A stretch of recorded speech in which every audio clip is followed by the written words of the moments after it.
Le mardi 7 juin 2022 démarrent les épreuves du certificat d'études primaires session de juin 2022 sur toute l'étendue du territoire béninois. À la veille de ce premier examen scolaire, le ministre des Enseignements maternels et primaires, Salimane Karimou, a adressé un message d'exhortation aux jeunes écoliers candidats au CEP. Les détails dans ce journal. Célébration de la fête de Pentecôte chez les chrétiens. C'était ce dimanche. Une équipe de Speedline TV a sillonné quelques églises à Cotonou pour vous servir dans cette édition l'ambiance de cette fête chrétienne.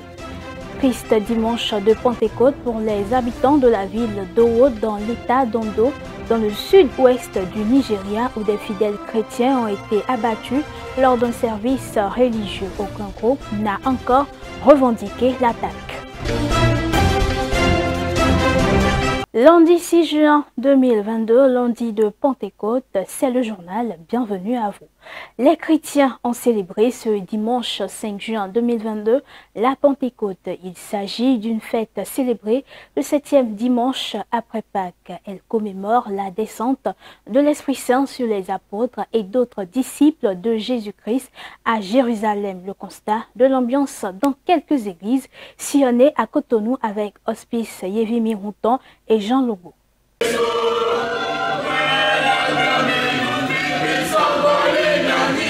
Promis à ses disciples lors de son ascension, le Christ a envoyé ce 5 juin l'Esprit Saint. C'est la Pentecôte, célébrée 50 jours après la Pâque. La Pentecôte, originellement, était une fête des récoltes dans l'Ancien Testament, c'est-à-dire une fête que l'on célèbre lorsque toutes les gerbes sont rentrées dans les maisons et dans les greniers. Lorsque les enfants d'Israël étaient installés en Israël, sur la terre promise, ils ont commencé à célébrer cette fête régulièrement et chaque année, ils se déplaçaient pour aller rendre grâce à Dieu dans le cadre de ces fêtes-là. Et le jour où le Saint-Esprit est descendu, ce jour qui est devenu le jour de la première Pentecôte chrétienne, nous avons vu comment tous ceux qui étaient revenus de partout de par le monde ont célébré avec ferveur la descente de l'Esprit Saint. C'est-à-dire que finalement, Dieu a rassemblé son peuple de par le monde et leur donne l'Esprit qui leur permet de vivre désormais dans la quiétude, qui ne sont plus seuls, que le Christ sera toujours avec eux. Et nous, en tant qu'Église aujourd'hui, nous célébrons cette fête dans cet esprit que le Christ est avec nous. Quels que soient les problèmes que nous vivons, nous ne sommes pas seuls et l'Esprit du Seigneur est avec nous. La Pentecôte a un portée spirituelle fondamentale pour le chrétien. Le chrétien sait désormais qu'il ne peut pas continuer à se lamenter dans ses problèmes, dans ses soucis, parce que l'Esprit Saint vit avec lui. Le Christ vit avec lui et que par conséquent, nous devons être joyeux. Nous devons avoir cette assurance que nous ne sommes pas seuls parce que l'Esprit Saint est avec nous et nous guide. C'est capital. Parce que sans l'Esprit, l'Église ne peut jamais accomplir la mission auquel elle a été appelée. C'est l'Esprit de Dieu qui accorde la sagesse, la connaissance, le discernement, la vie. En un mot, c'est l'Esprit qui vous amènera à réaliser l'œuvre auquel vous avez été appelé. Quand l'Esprit est en vous, il vous donne tout, il vous révèle tout. Il vous donne tout ce qu'il faut. C'est très important et c'est capital. Sans le Saint-Esprit, aucune vie chrétienne ne peut être ressemblée à l'Éternel comme l'Éternel a voulu. C'est une nécessité d'avoir le Saint-Esprit. C'est pourquoi Jésus disait, restez là, je vous envoie le Saint-Esprit, le consolateur. La célébration de la Pentecôte met ainsi fin à la période pascale. Et je l'annonçais en titre, ce mardi 7 juin 2022, les écoliers démarrent au Bénin les premières épreuves du certificat d'études primaires CEP. En prélude au lancement officiel des épreuves, le ministre des Enseignements maternels et primaires, Salimane Karimou, a adressé un message à l'endroit des enseignants, candidats et parents d'élèves. Suivons un extrait de son message. Les candidats inscrits au CEP, session de juin 2022, et qui sont au nombre de 226 676, dont 107 129 filles, composeront mardi 7 juin 2022 jusqu'au vendredi 10 juin 2022 dans 775 centres répartis sur toute l'étendue du territoire national. Les candidats à besoins spécifiques, quant à eux, sont au nombre de 100. Nos candidates et candidats. Chers enfants, vous avez affaire à une évaluation de vos connaissances, comme vous en avez l'habitude avec vos enseignants. Certes, le contexte est légèrement différent, mais il n'est pas hideux. Toutes les dispositions sont prises pour que vous ne soyez pas dépaysés. N'ayez donc pas peur. Apprêtez votre matériel de travail depuis la veille et ayez l'assurance que vous n'avez pas oublié votre carte d'identité scolaire. En salle d'examen, lisez attentivement et sérieusement le contexte et la consigne et commencez par la question qui vous paraît la plus abordable, en prenant soin de reporter son numéro sur votre feuille de composition. Quant à vous, chers parents d'élèves, c'est le moment plus que jamais pour vous d'assister vos enfants, nos candidats. Veillez à ce que rien ne leur manque durant les 4 jours que dureront les épreuves. La coïncidence des calendriers fait que l'examen du CEP se déroule chaque année pendant la saison des pluies. Tenez en compte, en prévoyant pour eux les tenues convenables. Aucune insuffisance ne sera tolérée, car c'est de l'avenir de notre pays qu'il s'agit. En tout état de cause, des équipes de supervision sont déployées sur le territoire national et sont instruites à l'effet d'apporter les appuis logistiques et techniques partout où le besoin se fera sentir. C'est sur ces mots qu'au nom du gouvernement, je lance officiellement l'examen du certificat d'études primaires, session de juin 2022. Bonne chance à toutes et à tous. Et depuis son investiture le 23 mai 2021, pour son second mandat, le président Patrice Talon et son gouvernement s'emploient à amplifier leur action pour le renforcement des capacités des forces de sécurité en termes d'effectifs, d'équipements et d'aptitudes opérationnelles. Cela malgré un contexte sécuritaire régional et international difficile. Qu'en est-il de la coproduction de la sécurité et de la lutte contre le terrorisme? Quelle politique pour la gestion des espaces frontaliers? La réponse avec Alassane Seydou, ministre de l'Intérieur et de la Sécurité publique, dans cet élément de Romaric Dossa. Les mesures prises par le gouvernement pour la sécurité des Béninois sont prometteuses. C'est la confirmation que donne le ministre de l'Intérieur et de la Sécurité publique Alassane Seydou à l'occasion de l'an 1 du second mandat de Patrice Talon. La police communautaire, lorsque vous quittez Cotonou la nuit pour aller au nord, arrivé à Kilibo, on vous arrête. Et on vous met des policiers devant et des policiers derrière. Et ce sont les policiers qui vous conduisent pour traverser la zone de Kilibo jusqu'à Parakou. Est-ce que c'est le cas aujourd'hui? Vous pouvez quitter Cotonou à minuit, aller à Malanville, tout seul, dans votre voiture. Vous ne courez aucun risque. Vous allez rencontrer des policiers en patrouille. Non seulement vous ne verrez aucun policier pour vous rançonner sur la voie, mais vous allez arriver à Malanville en toute quiétude. Vous ne courez aucun risque parce que la route est sécurisée. Ça, c'est du concret. C'est du concret.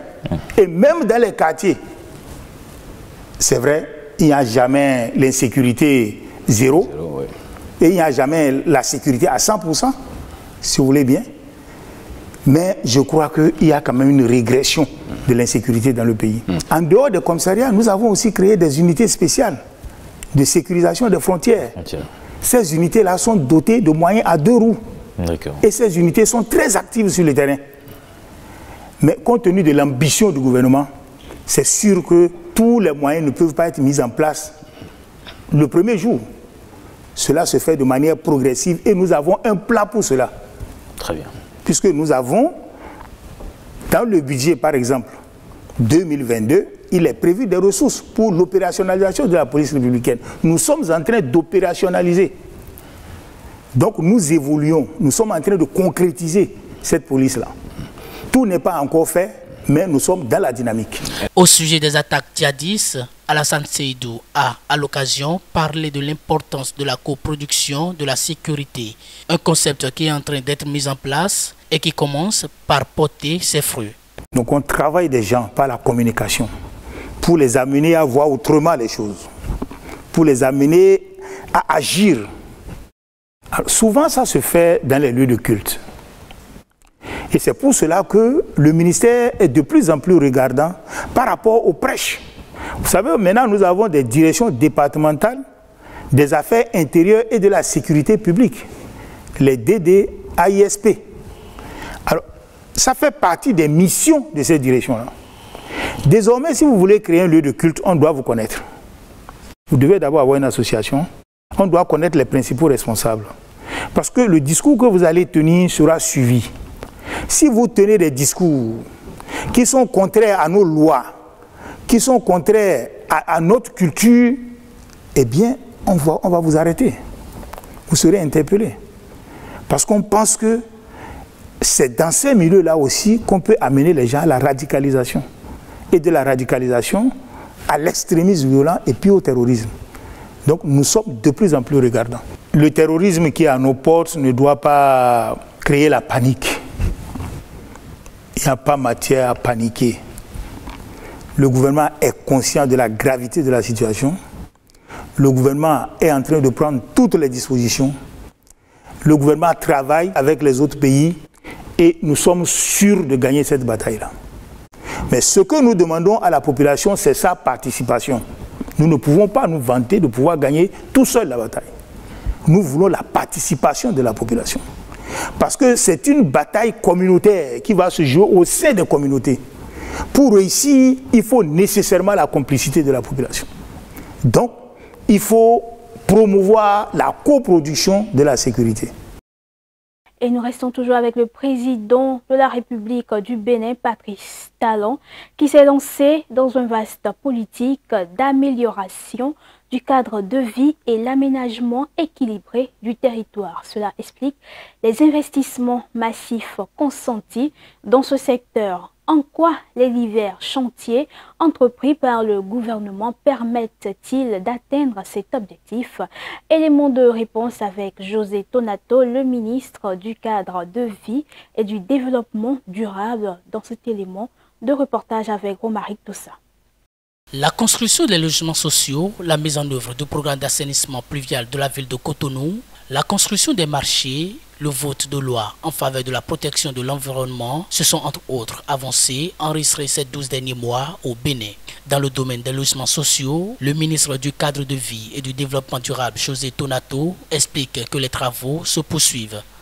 C'est le programme emblématique du cadre de vie parce que tout le monde sait que habiter chez soi, pour les Béninois, est quelque chose de fondamental.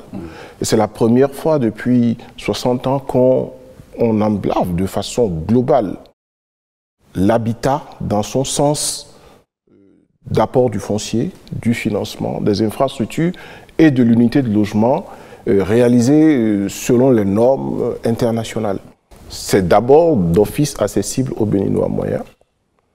C'est ensuite accessible aux revenus faibles parce que dans les 20 000 logements qui sont en cours de construction, nous avons à peu près 20% qui sont des logements sociaux.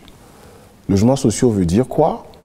Ils coûtent la même chose que le logement économique, mais l'État choisi de subventionner une partie du coût de ce logement pour permettre aux plus pauvres d'accéder à ces logements-là. Le projet de construction des marchés suit également son cours. On retiendra que la première phase de construction des 20 marchés coûte globalement 89 milliards de francs CFA. Déjà, l'étude pour lancer la phase 2, où 16 marchés sont programmés, et parmi les 16 marchés, il y a une bonne moitié qui sont une décision, une conclusion de la tournée de reddition de comptes que le chef de l'État a eu à faire, les constats qu'il a fait sur le terrain, les demandes qui ont été faites, là où c'est objectivement justifié, nous avons dû modifier la liste de ces marchés-là pour intégrer ces préoccupations des populations pour être à jour. Pour vous dire que nous travaillons dans une programmation dynamique, actualisable tous les jours,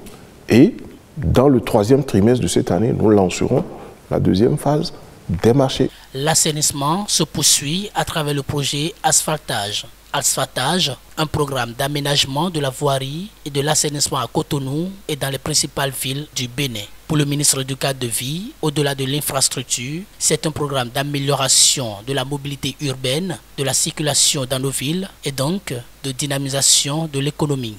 Parce que vous allez plus vite, vous gagnez du temps, vous conduisez vos activités de façon plus aisée.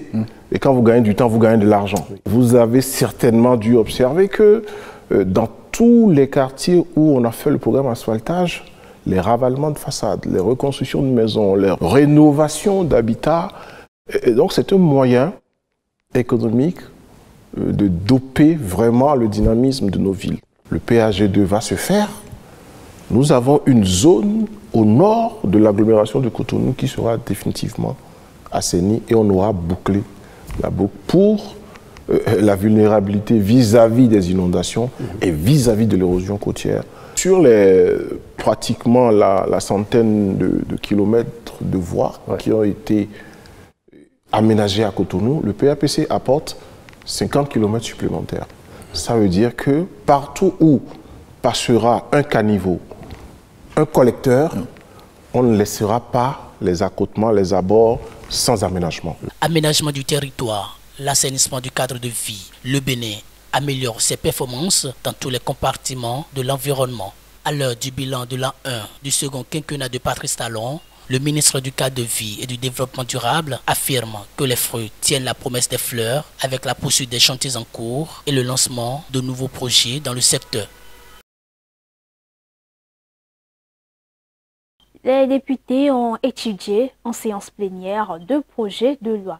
Le premier relatif aux règles particulières de procédure suivies devant la Cour des comptes a été renvoyé à une date ultérieure et le second relatif à l'organisation et la réglementation des activités statistiques au Bénin a été adopté. C'était ce jeudi 2 juin 2022 à Porto-Novo. Suivez. Séance plénière à l'Assemblée nationale. Au menu, 2 projets de loi. Le premier, portant règles particulières de procédure suivies devant la Cour des comptes. L'examen de ce texte a suscité plusieurs réactions venant des députés. Est-ce que l'irrécevabilité dans l'article 17 n'est pas une porte ouverte pour que le dossier qui arrive et pour des raisons diverses qu'on le rejette et qu'on dise qu'il n'est pas recevable. Puisqu'après ça, c'est fini les irrécevables et c'est clos. Au niveau des définitions, il y a quelques apports que je vais lire rapidement et envoyer au besoin au président de la commission. Lorsque je prends le amende, pourquoi nous pensons qu'il faut se référer seulement au trésor? Dans un organisme public ou dans une structure administrative de l'État, si l'orientation est vers le trésor, pas de problème, ça va au trésor. Mais si l'organisme public, comme une agence par exemple, qui a des comptes dans les banques primaires, la Cour décide de renvoyer des ressources là-bas par amende, pourquoi c'est au trésor qu'il faut envoyer? La Cour des comptes ne juge pas les infractions économiques. C'est une juridiction financière. qui juge les comptes des comptables publics ou les comptes de l'État et des organismes publics. Sur les définitions, ce que nous avons essayé de faire, c'est de faire un travail de droit comparé en allant puiser à la fois dans la doctrine et dans la jurisprudence. Et lorsque les définitions sont trop détaillées, ça pose encore problème. Après analyse, le président de l'Assemblée nationale, Louis Béounou Vlavonou, appelle l'examen du projet de loi portant organisation et réglementation des activités statistiques en République du Bénin, la protection des données, la réalisation de sondages, l'obligation de répondre, les sanctions prévues. Rien n'est laissé au hasard durant cette discussion. Cette loi-là qui n'est pas la première concernant la statistique, mais qui permet de mieux cerner la qualité de ce que nous voulons prélever ou publier ou donner comme information statistique, doit être saluée. Je voudrais savoir qu'est-ce qu'il y en est par rapport à l'avis de l'APDP. Quand il s'agit de collecter les données à caractère personnel, quel avis l'APDP donne? Les tests sont approuvés par les députés, mais avec quelques amendements. L'Assemblée nationale a adopté en sa séance du jeudi 2 juin 2022 la loi 2022-07 portant organisation et réglementation des activités statistiques en République du Bénin à l'unanimité des députés présents et représentés. Le mardi 7 juillet 2022, les élus du peuple sont à nouveau attendus à l'hémicycle pour l'examen de plusieurs projets réorganisant la Cour suprême. Le mardi 7 juillet 2022, les élus du peuple sont attendus à l'Assemblée nationale pour l'examen de plusieurs projets de loi. Le Bénin accueille dès demain et ce jusqu'au 9 juin la première rencontre des juridictions ouest-africaines en charge du contentieux électoral. C'est à l'occasion de la célébration du 30e anniversaire de sa justice constitutionnelle. Une conférence de presse s'est tenue à cet effet afin de dévoiler les activités inscrites dans ce colloque international au siège de la Cour constitutionnelle du Bénin. Romaric Dossa et Mathieu Sossou pour le reportage. La justice constitutionnelle du Bénin a bouclé depuis l'année écoulée ses 30 ans d'existence. Pour cause de la crise sanitaire liée à la pandémie du coronavirus, qui n'a pas pu être célébrée en 2021. Cette année, la Cour constitutionnelle du Bénin revient sur cette commémoration. La Cour constitutionnelle, telle qu'elle fonctionne aujourd'hui, a été mise en place en 1993 et aura 30 ans l'année prochaine. Mais en attendant la mise en place de la Cour constitutionnelle en 1993, il y a eu le Haut Conseil de la République qui, à partir de 1991, conformément à ce que la Constitution de 1990 même a dit, a joué le rôle de Cour constitutionnelle entre 1991 et 1993. Donc l'année dernière, 2021, cela faisait 30 ans de la justice constitutionnelle au Bénin.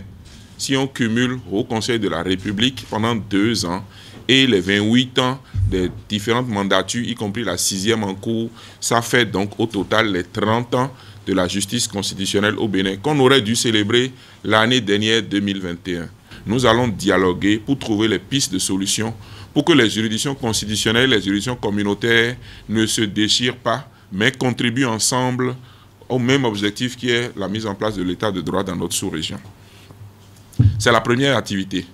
La deuxième activité, ça va être la remise des études en hommage aux mandatures présidées par Madame Ouensou, Madame le professeur Concepcia Denis Ouensou. La troisième et dernière activité rentrant dans le cadre de ce 30e anniversaire, ça va être ce qu'on a appelé la remise donc, du prix de thèse Maurice Glélé à Hanzo. Cette importante manifestation sera conjointement célébrée avec la CEDEAO qui également va organiser avec la Cour constitutionnelle du Bénin la première rencontre des hautes juridictions en charge des contentieux électoraux. L'objectif est de mener ensemble des réflexions sur les questions communes. Vous savez, dans certains pays, c'est des cours suprêmes qui jouent le rôle de cour constitutionnelle, notamment dans les États anglophones. Donc, nous allons discuter ensemble parce que de quoi il s'agit? Il s'agit parfois de mésententes entre les hautes juridictions que sont les cours constitutionnelles et les hautes juridictions que sont aussi les cours de justice de la CEDEAO, de l'UEMOA, etc. Parfois, on se demande les décisions de quelle juridiction vont l'emporter sur telle autre. Et par rapport à quoi? Dans quel domaine? Sur quel sujet? Et parfois, si on n'essaie pas de faire un dialogue des juges, ça peut conduire à des impasses qui seront préjudiciables aux justiciables que nous sommes. Et nous avons des rapporteurs, il y aura des recommandations à la fin et chaque institution rentrera avec les recommandations et ils verront comment introduire ça dans leur système. Parce que on ne change pas les systèmes comme ça. Et les procédures, il y a la Constitution qui prévoit, il y a tout ça, tout ça. Donc, ils verront comment profiter de ces rencontres. Et si nous mettons en réseau ces juridictions, chaque 2 ans ou chaque année, ils pourront se réunir et échanger et tirer les expériences des autres. Et c'est ça l'objectif que nous... Ce colloque international va durer 3 jours à Cotonou.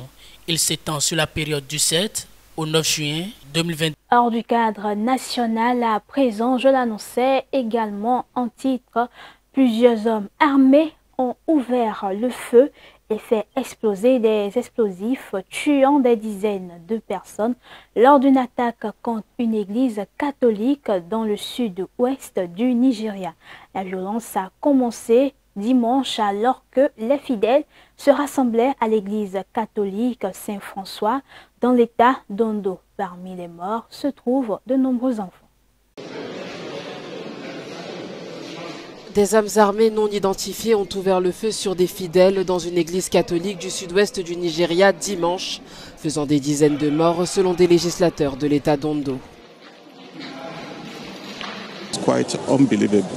C'est incroyable que quelqu'un vienne avec l'intention de tuer tout le monde dans une église. Ceux qui s'enfuyaient se faisaient tirer dessus de l'extérieur et ceux qui étaient à l'intérieur se faisaient tuer dessus au sein même de l'église. Ils ont jeté de la dynamite pour faire sauter l'autel jusqu'au sanctuaire. Seul le mal en personne peut faire ce genre de profanation.